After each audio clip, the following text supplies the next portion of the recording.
जिगर ज़हरीलनि मादनि जे ख़ात्मे लाइ ज़रूरी उज़वो आहे। अॼुकल्ह माहौल, खाधो ऐं जेको पाणी मिले थो उन में कीमियाई या ज़हरीला मादा बि थी सघनि था। जेकॾहिं असां चाहियूं था त असांजे जिस्म मां ज़हरीला मादा सही नमूने निकिरी वञनि ऐं जिस्म में इहा सलाहियत हुजे त इन ॻाल्हि खे यकीनी बणाइणो पवंदो त जिगर पंहिंजे शुरूआती मरहले ते ठीक नमूने कमु करे।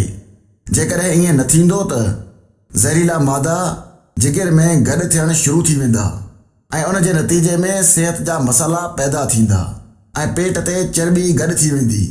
जिगर जो मर्ज़ कुझु अलामतुनि सां सुञाणे सघिजे थो। जेकॾहिं अव्हां जो जिगर सही नमूने कमु नाहे कंदो त अव्हां जे जिस्म में ज़हरीलनि मादनि जो ढेर बणिजी वेंदो आहे।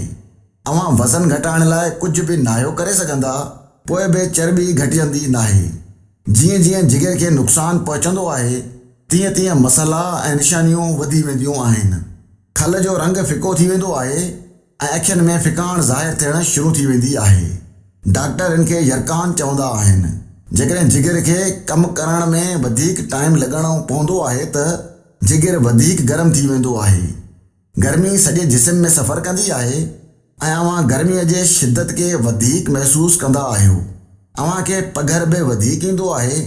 जेकॾहिं जिगर दाग़दार थी वञे त रत जी रवानी बीह सघे थी ऐं भरपासे में रत जे नालियुनि ते दबाव पवंदो आहे। ॼंघूं सुॼणु बि जिगर जे मर्ज़ जी अलामत आहे। जेकॾहिं अव्हां जा पेर अक्सर सुॼनि था त इहा बि हिकु निशानी आहे। जिगर मां वहकिरा बीह वञनि त यरकान बि थींदो आहे। उन सां पेशाब जो रंग बि घाटो फिको थी वेंदो आहे। अव्हां खे थकावट खे मुंहुं ॾियणो पवंदो। जिगर जी ख़राबीअ जे सूरत में तवानाई बची नाहे सघंदी, छो त जिगर में ज़हरीला मादा गॾु थींदा आहिनि। जिगर जे मरीज़नि जो मइदो बि अक्सर ख़राब रहणु लॻंदो आहे ऐं शिदत वधण ते मामिलो वधीक ख़राब थी वेंदो आहे। सुठे नमूने कमु कंदड़ जिगर एलर्जीअ खे जिस्म में दाख़िल थियण खां रोकींदो आहे ऐं उन सां वेढ़ कंदो आहे। पर जॾहिं जिगर कम ई नाहे करे सघंदो त नतीजे में एलर्जीअ जूं अलामतूं ख़ारिश ऐं सोज ज़ाहिर थींदियूं आहिनि। जेकॾहिं अव्हां में इन्हनि मां के अलामतूं ज़ाहिर थी रहियूं आहिनि त अव्हां खे कंहिं माहिर डॉक्टरनि सां राबितो करणु घुरिजे।